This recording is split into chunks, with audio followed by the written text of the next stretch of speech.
आज की चर्चा स्वामीनारायण टेम्पल अक्षरधाम टेम्पल के बारे में है, जो कि आबू धाबी में इनॉग्रेट होने जा रहा है। क्योंकि आबू धाबी जो कि यूएई का मतलब सबसे बड़ा एमिरेट है, उस एमिरेट के अंदर पहला हिंदू मंदिर बनने जा रहा है। हिंदू मंदिर की कुछ ग्लिम्स इस समय सोशल मीडिया पर उपलब्ध हैं, जिसमें मंदिर की भव्यता देखते ही बनती है। लगभग 700 करोड़ की लागत से बना यह मंदिर अपनी खास नक्काशी के कारण, अपनी खास मतलब जो इसके अंदर बनाई गई स्कल्पचर्स हैं उनके कारण काफी ज्यादा चर्चा का विषय बना हुआ है। भव्यता संभवतः इस वीडियो में आपको देखकर एक बार के लिए अंदाजा लगे, लेकिन अगर मैं इसको जूम में आपको दिखाऊं तो संभवतः आप इसे और अच्छे से समझ पाएं और देख पाएं।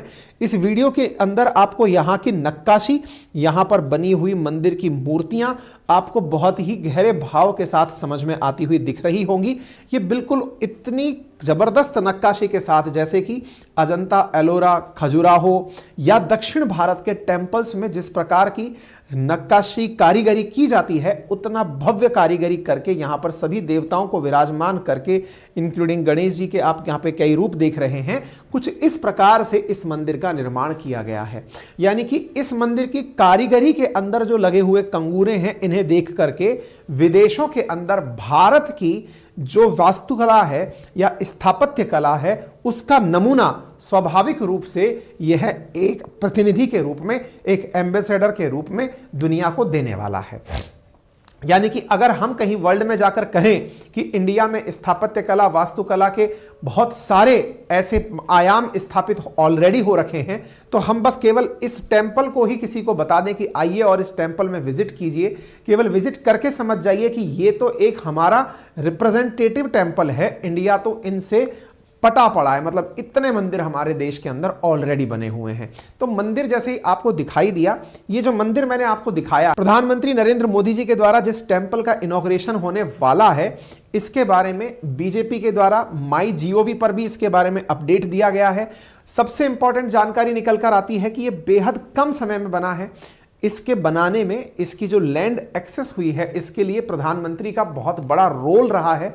पीएम नरेंद्र मोदी ने यूएई के जो शेख हैं, यूएई के जो राष्ट्र अध्यक्ष हैं, उनसे इस मंदिर के लिए लैंड जब सबसे पहली बार मांगी थी, तब उन्होंने उनसे केवल ये कहा था कि आप तो केवल अपने साथ हाथ रखकर, उंगली रखकर मैप पर बता दो कि जगह कहां चाहिए, मैं वही जगह आपको दे दूंगा। साथियों, प्रधानमंत्री नरेंद्र मोदी फिलहाल यूएई के अंदर हैं। जिस समय मैं आपके सामने ये सेशन पेश कर रहा हूं, इस समय वो भारतीय लोगों के साथ लगभग 65,000 लोग स्टेडियम में प्रधानमंत्री को सुनने आए हुए हैं यूएई के अंदर, और उनके साथ वो वार्ता कर रहे हैं। ऐसी स्थिति में प्रधानमंत्री सबसे पहले यहाँ के जो मतलब शेख, जो यहाँ के हेड हैं, यूएई के जो प्रेसिडेंट हैं, उनके साथ में मुलाकात किए और भारत की कई द्विपक्षीय वार्ताएं इनके साथ में रखी गई। इनके साथ द्विपक्षीय वार्ताओं की शुरुआत प्रधानमंत्री की 13 से 15 तारीख की जो गल्फ की विजिट है, उसी के क्रम में हुई है। प्रधानमंत्री यहीं से नेक्स्ट निकल करके कतर जाएंगे और कतर जाकर के कतर के अमीर से भी मुलाकात करेंगे, जिनकी वजह से कल की सुर्खी बनी थी। यानी कि भारत ने कल जब अपने पूर्व नौसैनिकों को अपने देश में देखा था, तो जिन कतर के अमीर के कारण ये कारनामा हुआ था, कल उनसे भी जाकर के प्रधानमंत्री को मिलना है। प्रधानमंत्री नरेंद्र मोदी जब प्रेसिडेंट ऑफ यूएई के साथ मिलते हैं, जिनका नाम मोहम्मद बिन जायद है, तो उसकी कुछ तस्वीरें इस प्रकार से बाहर निकल कर आती हैं। जिस गर्मजोशी के साथ यहां पर प्रधानमंत्री का यहां के प्रेसिडेंट ने स्वागत किया, वो देखते ही बनता है। हमको तो देख के खुशी होती है, लेकिन हमारे दुश्मनों को क्या होता होगा, ये भी अपने आप में हम इजीली कल्पना कर सकते हैं। तो यहां पर प्रधानमंत्री ने बैठ करके सबके सामने इस बात को याद दिलाते हुए इन्हें धन्यवाद दिया कि मैं अपने भाई को धन्यवाद देना चाहता हूं, जिन्होंने मेरे कहते ही, मेरे अनुसार मैंने कहा कि मुझे एक मंदिर के लिए जगह चाहिए, तो आपने केवल इतना कहा कि आप तो बस उंगली रखकर बता दो कि कहां जगह चाहिए। इनका ये वीडियो काफी इस समय वायरल हो रहा है, जिसमें प्रधानमंत्री यूएई के प्रेसिडेंट के सामने इस बात को दोहरा रहे हैं कि भारत और यूएई आने वाले समय में किस किस तरह का काम करने जा रहे हैं। जिनमें से पहली बात यह बताई गई कि यूएई के साथ अब हम लोग डिजिटल पेमेंट यूपीआई के माध्यम से कर पाएंगे। भारत का जो रुपे कार्ड है, अब अब वो यहाँ के जवान कार्ड के साथ इंटरलिंक होगा। नंबर तीसरा, यूएई और भारत एक दूसरे के साथ इन्वेस्टमेंट एग्रीमेंट करने जा रहे हैं, यानी कि ये अपने आप में दुनिया को एक नया रास्ता दिखाने जा रहा है कि भारत यूएई में और यूएई भारत में इन्वेस्टमेंट कर सकेगा, इसका हम एग्रीमेंट करने जा रहे हैं। इतना ही नहीं, इंडिया से होकर मिडिल ईस्ट का जो कॉरिडोर बन रहा है आईमैक, उसके बारे में भी प्रधानमंत्री ने यहां यूएई के प्रेसिडेंट को अपनी तरफ से बधाई देते हुए कहा कि आपके ही दूरदर्शी नजरिए के चलते एक ऐसा ट्रेड कॉरिडोर बनने की संभावनाएं बन रही हैं जिसमें भारत से निकल करके व्यापारिक मार्ग यूएई के बाद में सऊदी अरब से होते हुए, इजराइल से होते हुए मेडिटेरेनियन सी के माध्यम से यूरोप तक पहुंच पाएगा। तो इस बारे में प्रधानमंत्री ने अपनी इस बैठक के अंदर थैंक नोटिस करते हुए प्रधानमंत्री ने राष्ट्रपति को धन्यवाद ज्ञापित किया। साथियों, जहां तक बात है इस मंदिर की, तो इस मंदिर के बारे में कहा जाता है कि ये बाप्स के द्वारा, BAPS नामक जो संस्था है जिसके द्वारा भारत में अक्षरधाम मंदिर बनाए जाते हैं, उसी संस्था के द्वारा बनाया गया मंदिर है। 1997 में पहली बार इस मंदिर को बनाने की कल्पना की गई थी कि कहीं विदेश में इस प्रकार का मंदिर बनाया जाए।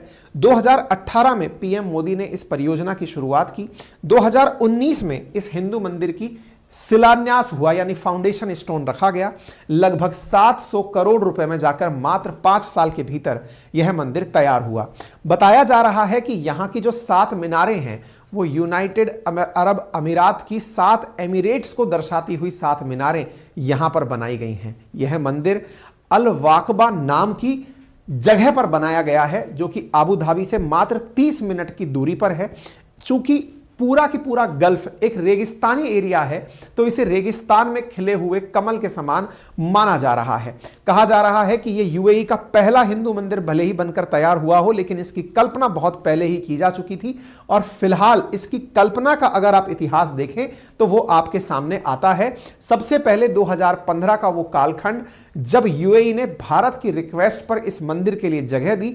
आप तस्वीरों में ये कटिंग देख सकते हैं, UAE allocate land for Abu Dhabi's first Hindu temple.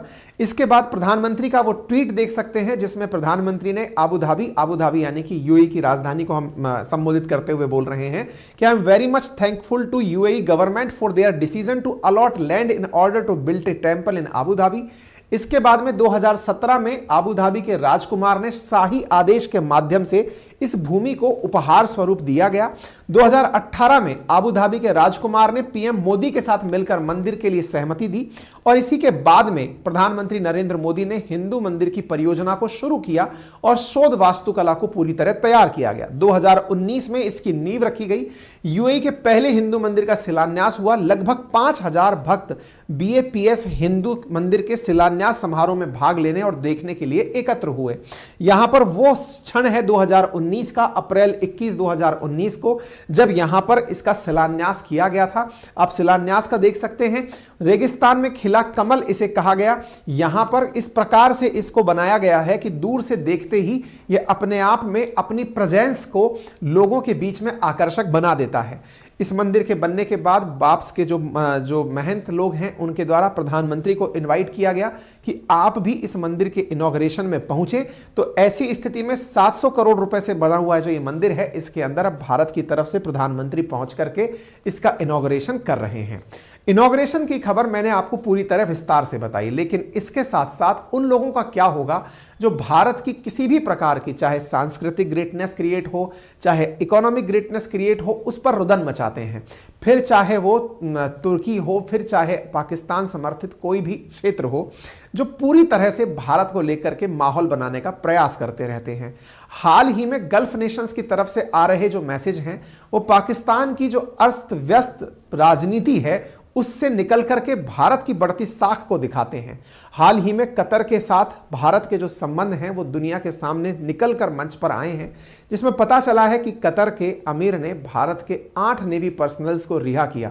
कल हमने इसके ऊपर प्रॉपर सेशन किया। दुनिया ने इस बात को लेकर के ये जरूर माना था कि भारत संभवतया अपने लोगों को वहां से छुड़ा नहीं पाएगा, लेकिन भारत ने इतनी सफाई से ये काम कर दिखाया कि अपने लोगों को कतर की जेल से सुरक्षित भारत ले आया। इस बीच में पाकिस्तान की बहुत मखौल बनी। प्रधानमंत्री इसी कारण से कल मंदिर का इनॉग्रेशन करके कतर की यात्रा पर जाने वाले हैं।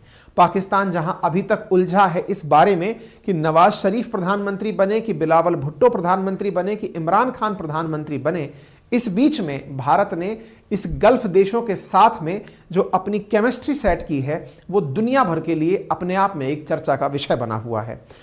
जब 370 की बहाली को लेकर के पाकिस्तान सब जगह कोहराम मचाता फिर रहा था, उसी समय भारत का समर्थन करते हुए यूएई सामने आया और कश्मीर के अंदर श्रीनगर में अपने एमआर ग्रुप की तरफ से इन्वेस्टमेंट करवाने के लिए आगे आ गया था। इतना ही नहीं, भारत और पाकिस्तान के बीच की मध्यस्थता को लेकर यूएई पहले भी सुर्खियों में रहा है। संभवतः आपको ध्यान हो शहबाज शरीफ का वो बयान जिसमें शहबाज शरीफ पीएम ऑफ पाकिस्तान ने यूएई के इन अल नह्यान से मदद मांगते हुए कहा था कि भारत के साथ हमारी मित्रता को पुनः बहाल कर दीजिए। हालांकि शहबाज शरीफ जब वापस पहुंचे अपने ही मुल्क में तो वहां जाकर अपनी बात से पलट गए थे। पीएम ने कहा कि he ask UAE to facilitate dialogue with India. ये आप खबर देख सकते हैं 18 जनवरी 2023 की, जिस समय पाकिस्तान के पीएम ने यूएई से कहा था कि भारत के साथ हमारी बातचीत अच्छे से करवा दीजिए क्योंकि भारत के साथ आपकी बातचीत बहुत अच्छी है। ऐसा क्या है कि यूएई केवल व्यापार के कारण भारत के साथ जुड़ा हुआ है क्या? आंसर है जी नहीं। तो फिर क्या है? असल में इसके पीछे की कहानी है भारत का गल्फ देशों के साथ व्यापार और वहां रह रहे लोग। आपको जानकर आश्चर्य होगा कि गल्फ नेशंस में बड़ी संख्या के अंदर भारतीय रहते हैं। दुनिया में अगर कहीं सबसे ज्यादा भारतीय रहते हैं तो उस देश का नाम अमेरिका है। सेकंड हाईएस्ट नंबर पर अगर कहीं भारतीय रहते हैं तो उसका नाम यूएई है, यानी कि यूनाइटेड अरब अमीरात, जिस जगह की आज हम बात कर रहे हैं। तीसरा सबसे ज्यादा जो भारतीय रहते हैं वो सऊदी अरब में रहते हैं। साथियों, भारत जीसीसी देशों में जो सबसे ज्यादा व्यापार करता है, सबसे ज्यादा जो भारत एक्सपोर्ट करता है जिस देश को, उसका नाम भी यूएई है। तो आप सोचकर देखिए कि यूएई के अंदर भारत के सबसे ज्यादा व्यापारिक संबंध भी है क्योंकि भारत सबसे ज्यादा यहां एक्सपोर्ट करता है, लगभग $22 बिलियन का। ठीक इसी प्रकार से भारत के सबसे ज्यादा लोग भी यहीं पर रहते हैं जो कि भारत में बड़ी मात्रा में रेमिटेंसेस भेजते हैं, यानी कि वहां की मुद्रा को भारत भेजते हैं, यानी विदेशी मुद्रा के संदर्भ में ये लोग भारत में बड़ी मात्रा एक्सपोर्ट करते हैं कि हम धन कमाएंगे और भारत लाएंगे। अमेरिका के बाद सेकंड हाईएस्ट रेमिटेंस हमें यूएई से ही प्राप्त होता है। तो भारत और यूएई एक दूसरे के लिए व्यापारिक रूप से बहुत साझेदारी भूमिका निभाते हैं और आर्थिक जो महत्व है वो तो आप लोगों को तथ्यों से जानकारी में पता चल ही रहा है। इतना ही नहीं, अमेरिका के बाद अमेरिका, यूएई और सऊदी अरब ये वो प्रमुख देश हैं जहां पर भारतीयों की बड़ी संख्या पाई जाती है। और तो और ये कहा जाता है कि भारत और यूएई की जो मित्रता है, गल्फ नेशंस की जो मित्रता है, ये आज से नहीं लंबे समय से सुर्खियों का कारण रही है। आपको याद होगा गल्फ नेशंस का केवल एक ही मसला है कि वो इजराइल के मसले पर अमेरिका के खिलाफ भी खड़े हो जाते हैं तो किसी भी देश के साथ खड़े हो जाते हैं। ऐसा क्यों है? क्योंकि ये सब लोग इकट्ठे होकर एक बार इजराइल से युद्ध लड़ने गए थे, इजराइल ने इन्हें हरा दिया था। फिलिस्तीन के मसले पर ये फिलिस्तीन के समर्थक हैं। यही कारण है कि इनके समर्थन के कारण भारत फिलिस्तीन के मामले में इनका साथ देता है। भारत बार बार two nation theory, two states theory का सॉल्यूशन प्रस्तुत करता है, यानी भारत कभी यह नहीं कहता कि इजराइल और फिलिस्तीन में केवल हम इजराइल के साथ हैं। भारत कहता है कि हम दोनों के कोएग्जिस्टेंस के साथ हैं। भारत इजराइल को भी चाहता है तो फिलिस्तीन को भी चाहता है।